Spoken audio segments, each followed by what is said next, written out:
की पुत्री के रूप में आदि शक्ति के जन्म से ऐसा प्रतीत हो रहा है कि जैसे समस्त सृष्टि का ही नया जन्म हो गया हो।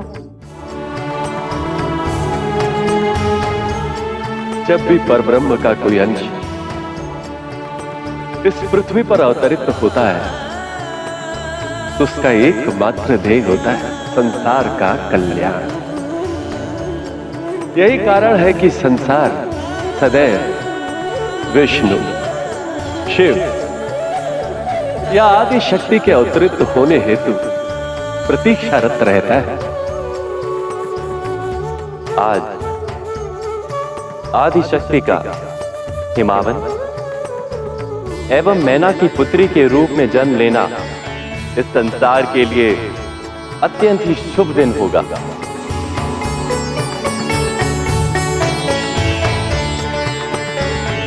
ये संसार सदैव इसका स्मरण एक परम पावन दिवस के रूप में करेगा। जिस प्रकार देवी सरस्वती के आशीर्वाद से संसार में ज्ञान की वृद्धि होती है, जिस प्रकार देवी लक्ष्मी की कृपा से धन वर्षा होती है, उसी प्रकार आदि शक्ति का ये रूप संसार को सुख एवं शांति प्रदान करेगा।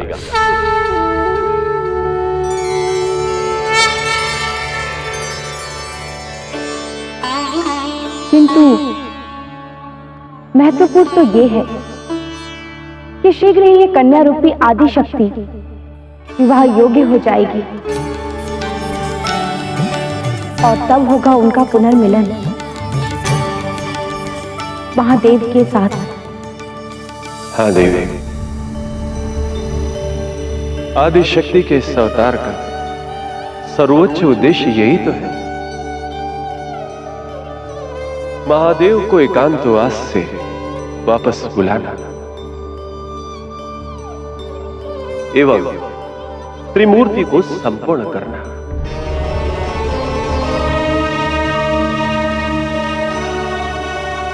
परंतु मुझे भय इस बात का है कि जब समय आएगा तो क्या महादेव आदि शक्ति को पुनः स्वीकार करेंगे या अपने दुख समेत जिस अंधकार में खो चुके उससे वो कभी बाहर नहीं निकल पाए।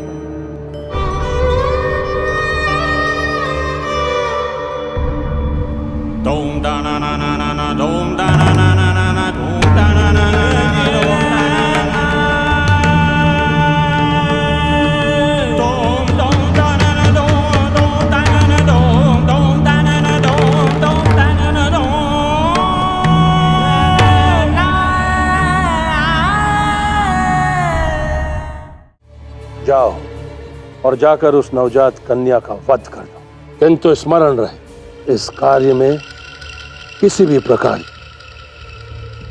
कोई भी चूक नहीं होनी चाहिए। असुरराज, एक नवजात कन्या का वध करने हेतु आप मुझे भेज रहे हैं? ये तो किसी पीपलिका को मारने हेतु ब्रह्मास्त्र का प्रयोग करने समान हुआ। वो कोई साधारण कन्या नहीं है बहुरूपी,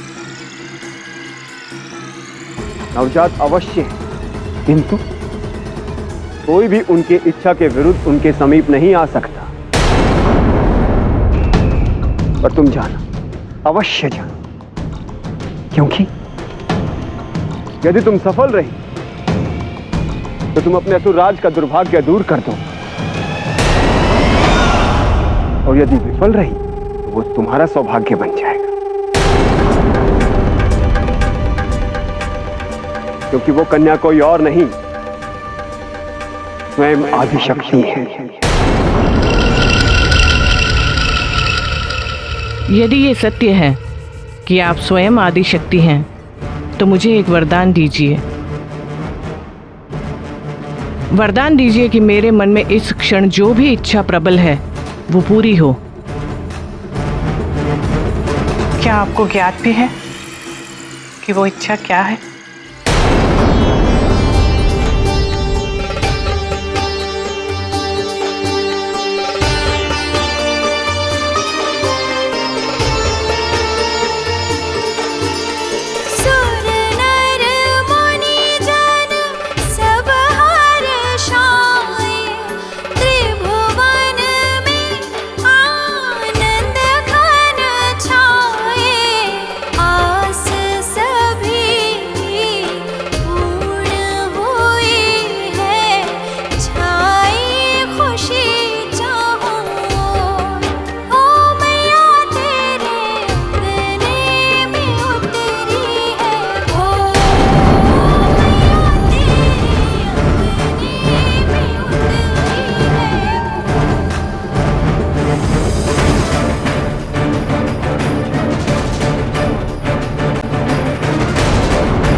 सारे जगत में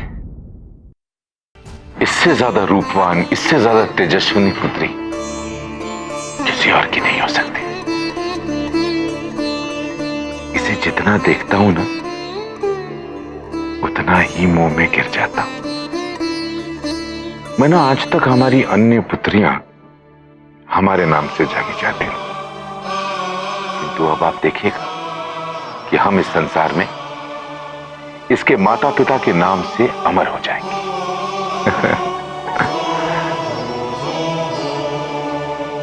हाँ स्वामी, मुझे भी ऐसा ही प्रतीत होता है, जैसे हमारे सारे कष्ट दूर हो जाएंगे। जो भी संकट के बादल हमारे राज्य पर छाए हैं, उनसे हमारी प्रजा को मुक्ति मिल जाएगी।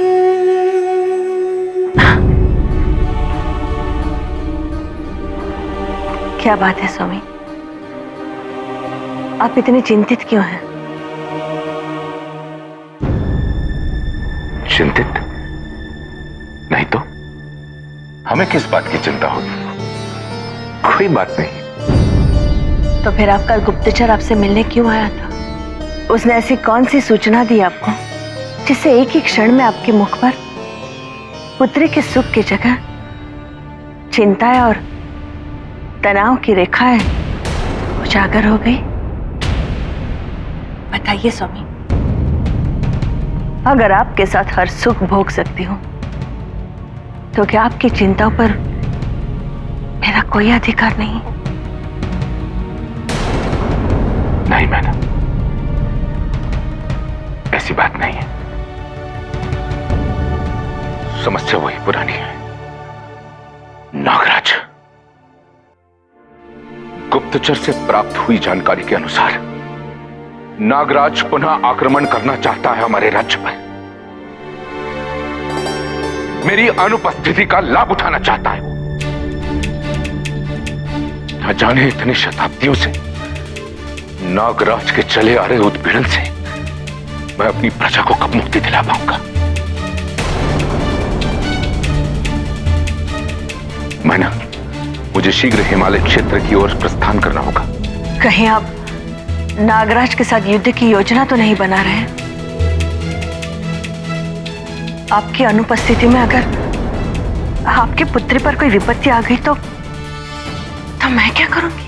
निश्चिंत रहिए, हमारी पुत्री को कुछ नहीं होगा। आप विश्राम कीजिए।